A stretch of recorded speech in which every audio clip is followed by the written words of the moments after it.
12절부터 20절까지는 한꺼번에 보겠습니다.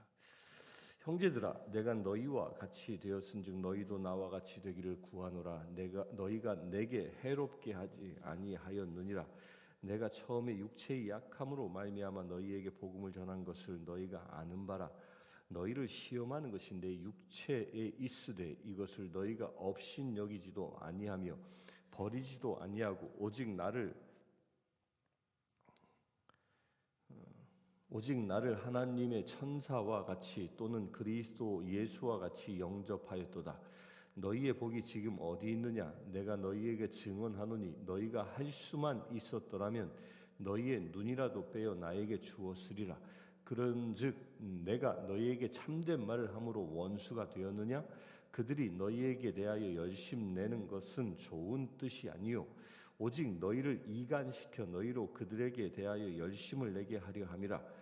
좋은 일에 대하여 열심으로 사모함을 받음은 내가 너희를 대하였을 때뿐 아니라 언제든지 좋으니라.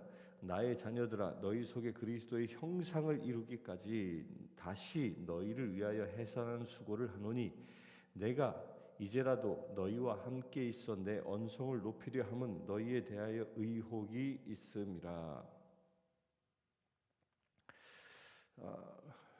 바울이 이제 갈라디아 교인들에 대한 그 염려함을 이 말씀에 담고 있는데 여긴 크게 이 사건이 바울과 갈라디아 교회의 그 교인들과의 관계는 아주 밀접한 관계였습니다. 제2차 전도 여행 때 이 개척되어진 교회였고 그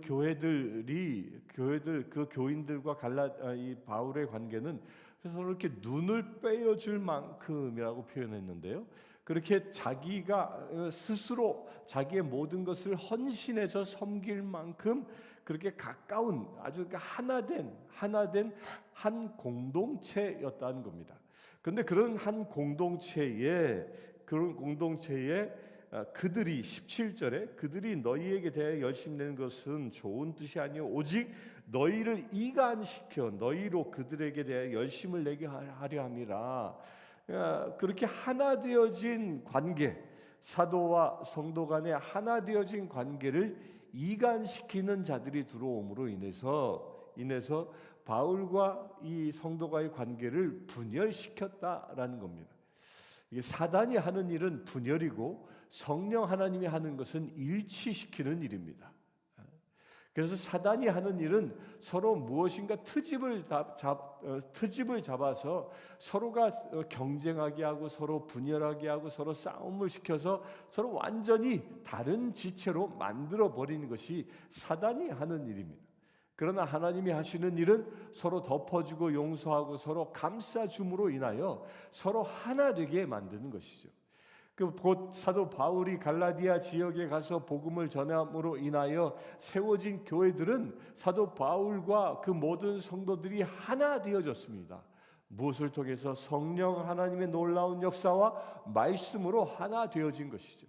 그런데 다른 복음을 전하는 이들이 그들에게 들어와 이간질시켰던 겁니다.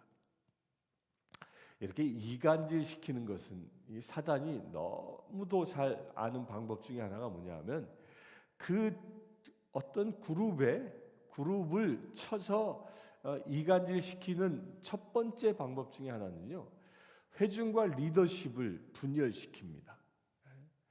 이 방법을 가장 악랄하게 쓰는 이단이 있죠. 그게 신천지.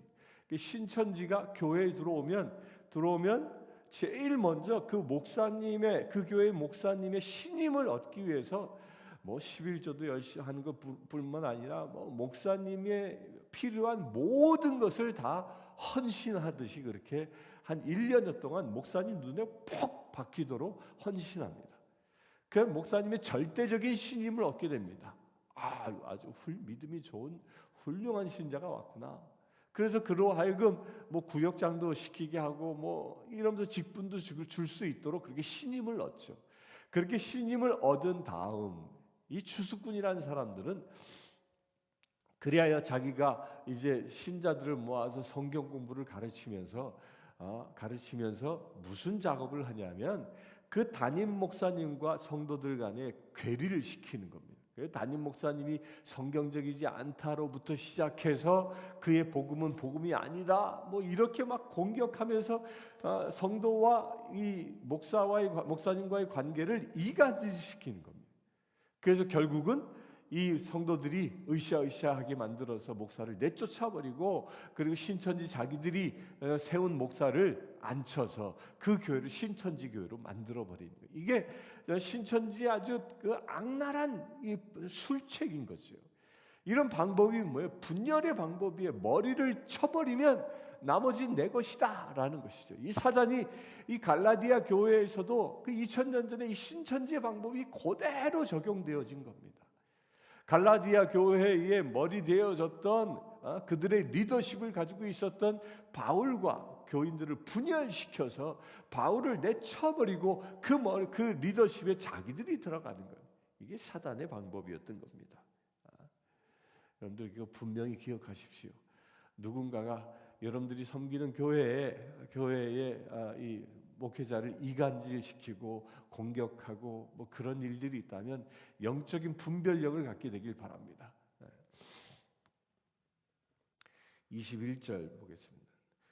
내게 말하라. 율법 아래에 있고자 하는 자들아, 율법을 듣지 못하느냐? 기록된 바 아브라함에게 두 아들이 있으니 하나는 여종에게서 하나는 자유 있는 여자에게서 낳다 하였음에 여종에게서는 육체를 따라 낳고 자유 있는 여자에게서는 약속으로 말미암았느니라. 이것은 비유니 이 여자들은 두 언약이라. 하나는 신의 산으로부터 종을 낳은 자니 곧 하갈이라. 이 하갈은 아라비아에 있는 신의 산으로서 지금 있는 예루살렘과 같은 곳이니 그가 그 자녀들과 더불어 종노릇하고 오직 위에 있는 예루살렘은 자유자이니 곧 우리 어머니라. 우선 여기까지 봅니다. 여기서 이제 새로운 설명을 합니다. 율법 아래 있는 자와 은혜 아래 있는 자의 차이가 무엇이냐? 율법 아래 있는 자라는 것은 아까 17절에서 읽었던 이야기, 이간질시키는 그들이라고 하는 그 다른 복음을 전한 사람들, 율법을 지켜야만 구원을 얻는다라는, 구원을 통하여 율법이 완성되는 게 아니라 율법을 지키면 구원을 얻는다라고 주장했던 그 다른 복음을 전한 사람들, 그들을 지칭하는 겁니다. 그들은 율법 아래에 있는 자다. 근데 율법 아래에 있는 자와 하나님의 은혜 아래에 있는 자, 이 두 사람의 아주 그 대표적인 예를 사도 바울이 이 하갈과 이 사라를 그 비유로 등장시킵니다. 그러니까 하갈은 어떤 사람이었습니까? 하갈은 아브라함이 나이가 들어 아이가 없자, 후손이 없자 사라가 어느 날 나는 이제 달거리도 끝나서 이제 임신할 수 없는 처지니 내 종 하갈에게서 당신의 후손을 얻기를 원한다. 그 종을 내주지 않습니까? 그 종을 내줘서 하나님의 뜻과는 관계없이 사람의 뜻으로 아들을 하나 얻었는데 그게 이스마엘이었던 겁니다. 근데 놀라운 게요, 이 성경의 창세기를 자세히 보면 이 아브라함이 이 하갈과 더불어 이스마엘을 얻은 이후에 하나님은 아브라함을 떠납니다. 성경학자들은 그 횟수를 약 12년간 동안 하나님이 아브라함에게 나타나지 않았다라고 말씀합니다. 그러니까 아브라함이 하나님을 의지하기보다 내가 너의 후손을 저 바닷가의 모래알보다 더 많게 하리라라고 말씀하신 그 하나님의 약속을 의지하기보다 인간적인 생각에 사로잡혔던 것이죠. 이제 내 아내도 이제 임신할 수 없는 몸이 되었으니 하나님의 약속이 이루어지지 않나 보다라고 의심했던 것이죠. 그러하여 이 사라가 제시했던 그 제안을 받아들이고 육적인 생각으로 육적인 아들을 낳은 것. 이 육적인 생각으로 육적인 아들을 낳은 것, 이것이 바로 율법에 속한 자라는 것입니다. 하나님의 그 놀라운 은혜보다, 하나님이 부어주시는 그 은혜보다 나의 육적인 생각, 나의 육적인 노력을 통하여 구원에 이룰 수 있다라고 생각하는 것이죠. 하나님이 이루어 주시고자 하는 그 약속, 그것보다 내가 이루는 것이 오히려 더 빠르다라고 생각했던 것, 그리하여 하갈을 취하여 아들을 얻은 것처럼 이게 율법에 속한 자의 모습이라는 겁니다. 그러나 은혜에 속한 사람은 사라를 통하여 이삭을 얻게 되어지죠. 사라를 통하여 이삭을 얻게 되어진 것은 불가능한 것에서 가능이 일어난 것입니다. 임신할 수 없었던 여인의 몸을 통하여 하나님은 그 아들을 보내주셨던 것이죠. 이게 은혜인 것입니다. 인간의 노력에 의하여 구원에 이르는 것이 아니라 하나님의 은혜에 의하여 그 약속이 성취되어진다는 것입니다. 우리가 일상을 살아가면서도요, 이 점은 아주 명확하게 기억하고 있어야 합니다. 우리가 구원받은 자로 세상을 살아가는 그 원동력이 어디에서 오는 것입니까? 하나님의 은혜에서 온다는 겁니다. 내가 무엇인가 했기 때문에 하나님이 나를 축복하시는 것이 아니라 죄인된 나임에도 불구하고, 부족한 나임에도 불구하고 하나님이 일방적으로 부어주시는 은혜, 그 은혜로 내가 세상을 살아간다는 것입니다. 이게 이게 사라의 은혜인 것입니다. 사단 마귀는 끊임없이 우리를 유혹합니다. 또 이걸 거꾸로 어떻게 유혹합니까? 내가 이만큼 했으니까 너는 이렇게 인정받아도 돼. 너 전도 열심히 하잖아. 너 봉사 열심히 하잖아. 너 11조도 빠지지 않고 열심히 하잖아. 그러니까 너는 이제 이렇게 교회 안에서 그 적당한 지위, 신분을 누려도 돼. 뭐 이렇게 유혹하는 겁니다.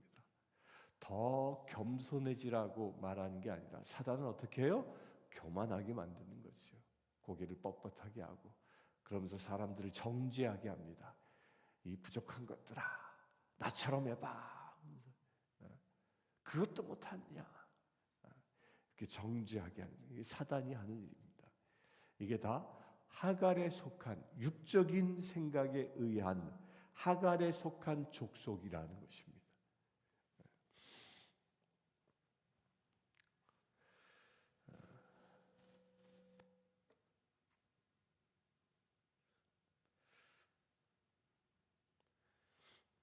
26절부터 31절까지 다시 봅니다. 오직 위에 있는 예루살렘은 자유자니 곧 우리 어머니라.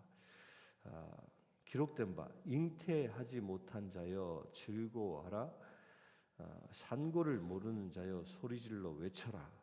이는 홀로 사는 자의 자녀가 남편 있는 자의 자녀보다 많음이라 하였으니, 형제들아 너희는 이삭과 같이 약속의 자녀라. 그러나 그때의 육체를 따라 난 자가 성령을 따라 난 자를 박해한 것 같이 이제도 그러하도다. 여기서 말씀은 이제 하갈의 행위를 또 다시 비교하는 겁니다. 그러니까 하갈의 자손에 의하여 이스마엘이 태어나죠. 근데 이스마엘이 장게 커나간 이후에 나중에 10여 살쯤 되었을 때에 이삭이 태어났습니다. 근데 이삭이 태어나서 이스마엘이 이삭을 얕잡아 보고 대했던 것을 두고 얘기하는 겁니다. 그래서 그것을 박해라고 얘기합니다. 근데 이것은 실제로 이 세상에서 일어나고 있다는 겁니다. 육체를 따라 난 자가 성령을 따라 난 자를 박해했다. 이 말은 뭘 얘기하는 거냐면 율법주의자들이 성령에 의하여 가르치는 나를, 곧 바울을 박해하고 있다라는 이야기를 하고 있는 겁니다. 참 이 교회 역사를 보면요, 이 말씀은 참 불변의 진리로 기록되어져 있습니다. 왜냐하면 사람들을 박해하고 핍박하는 자들은 거듭나지 아니한 육체를 따라 사는 사람들입니다. 이 육체를 따라 사는 사람들이 성령으로 거듭난 사람들을 꼭 박해합니다. 이게 만고 진리입니다. 이 교회 안에서도 똑같아요. 교회 안에서도요, 성령으로 온전히 거듭난 사람들은 그리하여 말씀에 순종하고 오직 주님만 높이며 살아가는 사람들은 교회에서 문제를 일으키지 않습니다. 오히려 그들은 피스메이커 역할을 잘 감당합니다. 그래서 사람들을 아우러주고 겸손히 섬기면서 그들을 높여줌으로 인하여 교회가 아름다운 그 피스의 자리가 되어지게 만드는 거죠. 그러나 육체에 속해 있는 사람들은요, 교회를 꼭 분란시킵니다.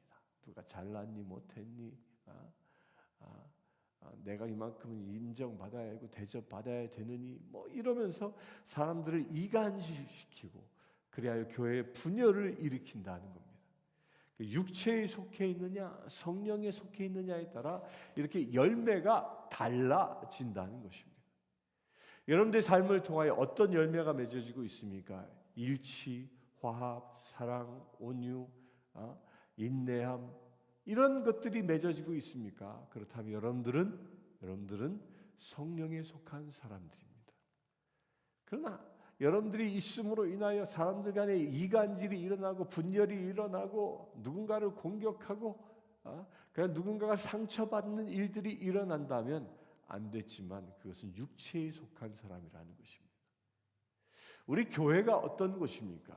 교회라는 곳은 육체에 속한 사람이 들어와 성령에 속한 사람으로 변화되어지는 곳입니다. 그래야 교회는 이 성령에 속한 사람에 의하여 교회가 존재해야 한다는 것입니다.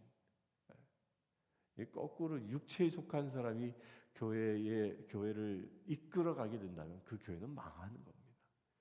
교회가 교회다워질 수 없게 되어지는 것이죠. 여러분들 모두 다 성령을 따라 살아가는 자 되길 축원합니다. 30절 그러나 성경이 무엇을 말하느냐 여종과 그 아들을 내쫓으라 여종의 아들이 자유 있는 여자의 아들과 더불어 유업을 얻지 못하리라 하였느니라. 그런지 형제들아 우리는 여종의 자녀가 아니요 자유 있는 여자의 자녀니라. 우리의 신분을 분명히 얘기합니다. 우리는 육체의 여종의 자녀 곧 분열을 일으키는 그런 자들이 아니라는 거예요. 육신에 속한 자가 아니라는 것입니다. 우리는 어디에 속한 자? 어디에 속한 자? 은혜에 속한 자, 자유의 자녀라는 것입니다. 우리의 그런 위상을 분명히 깨달으시길 바랍니다. 특별히 이 시간 예배를 드리는 저와 여러분들은 은혜의 자녀임을 믿으시길 선포합니다. 여러분들이 진정 성령의 열매만 맺어 교회를 교회되게 가정을 가정되게 만들 수 있는 또한 이 지역을 하나님의 나라로 만들 수 있는 그 성령의 열매를 맺는 믿음의 세대기를 축원합니다. 함께 기도하겠습니다. 주 아버지 하나님, 우리가 육체로 난 자가 아니라 성령으로 난 자 되어지기를 선포합니다. 아버지 하나님, 하갈에 속한 자가 아니라 사라에 속한 자 되어지기를 원합니다. 아니 그렇게 우리를 불러주심을 감사합니다. 아버지 하나님, 우리가 이제 삶으로 인하여 성령을 따라 온전히 살아갈 수 있는 믿음의 세대기를 원하오니 우리의 삶을 통하여 성령의 열매만 맺는 믿음의 세대들 되게 하여 주시옵소서. 우리 주 예수 그리스도의 이름으로 기도드리옵나이다. 아멘. 지금 우리 주 예수 그리스도의 은혜와 하나님의 크신 사랑과 성령님의 감화 감동 교통 치유하심이 이 시간 성령의 열매를 맺는 주의 사랑하는 모든 지체들 위해 지금부터 영원토록 함께 하실지어다. 아멘.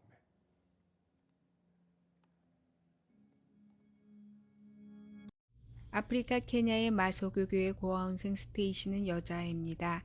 스테이시는 초등학교 진행을 희망합니다. 장래 간호사가 되는 것이 꿈입니다. 이 아이는 매달 학비와 점심 식사 비용으로 30불이 필요합니다.